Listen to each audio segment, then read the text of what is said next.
Sarah Jacobson, Marketing Artfully. So today it's just going to be you and me, and we're going to talk about something that bothers a lot of women especially, but some men. I know some of you guys are out there. But if you were watching a video titled, How to Feel Less Self-Conscious When You're Doing Videos, you probably aren't feeling super good about how you look. And I think one of the things that people get wrong is that people who do a lot of videos, and I do a lot of videos, that we are super confident about our looks, that we are super secure, and that we do it because we want attention. Okay, I am not super confident in my looks. I can barely stand to watch my videos. And I just, I was going through like 4 or 5 of them to try to get you guys some examples. And I thought, oh, for the love of God, I look horrible in those. I can't use those as examples. So even afterwards, I don't love my videos. But what I have found is there are 5 ways to feel better about doing videos so that you can get over it. Guys, the world is going to videos. There are very few people that want to read my 3,000 word blog post off the top of their heads if they just want to know something real quick how to do it. The girls who are doing the Facebook Lives are killing it. You might be doing Instagram stories. You might, whatever kind of video, training videos, anything. It used to be okay to throw up a PowerPoint and to just, you know, never show yourself. And I did that for years. And just had my voice there, and they would like my voice, and that was enough. But about, I would say 2 years ago, it really started to get bigger that you needed to make videos and you needed to be in them. So I will go through my 5 tips for you that will maybe help you feel a wee bit less self-conscious and more about doing videos. And I'm doing my bonus tip here at the beginning instead of the end. Number 1, if your dog walks through with her cone of shame, it's okay to acknowledge it and to to tell your viewers about it. If you are a busy woman, you may have dogs with cones of shame. You may have cats come in your video. You may have your child come up to you in the middle of it.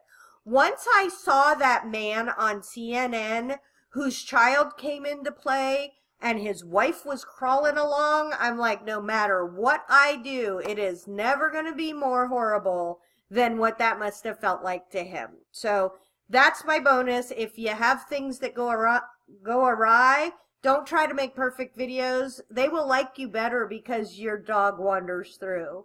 I know that for a fact. People leave comments, your dog, I can't stand it. Okay, so number 1, this is the best. Know what you're talking about. And you'll notice every once in a while I glance over to the right. It's not because I'm ignoring you. It's because I have done an outline of just 5 really high-level talking points that I'm going to use in this video. I know my content, so I don't really need to like write out a script or have this be really super formal.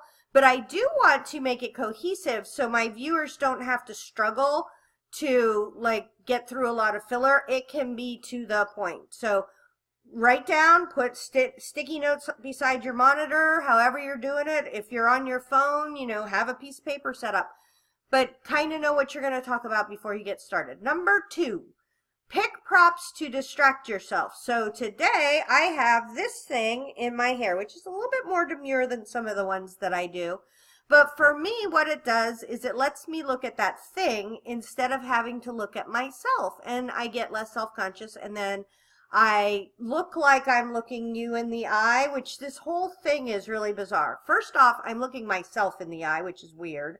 Number 2, if I look too much at myself, then I get awkward and I pause weird places because I'm like, what is the matter with your eyebrow today?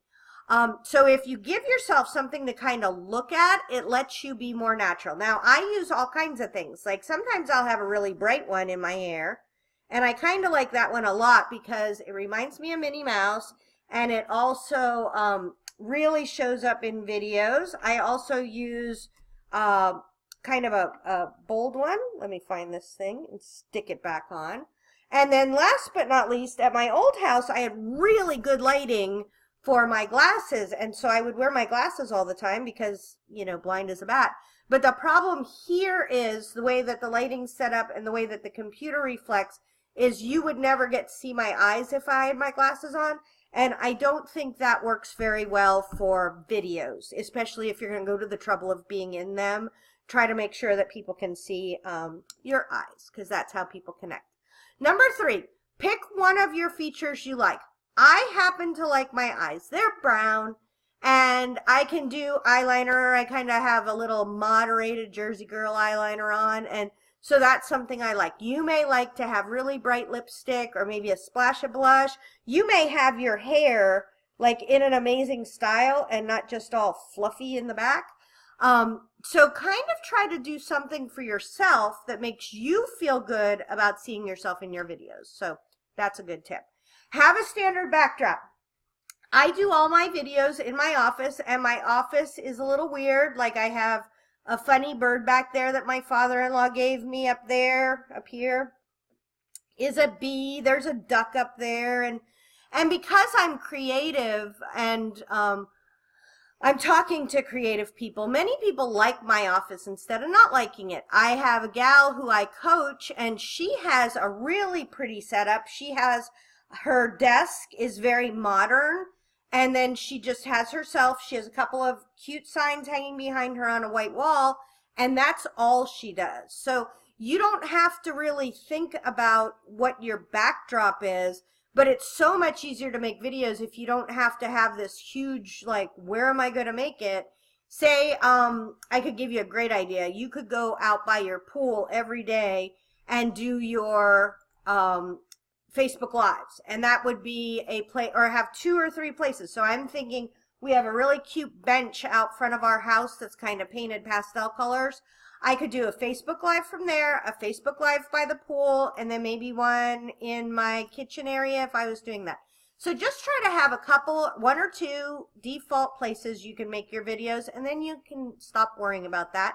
And last but not least, if you can't do any of this, if just being a face, these are called talking head videos, if just being a face on the video is too scary for you, then don't worry about it.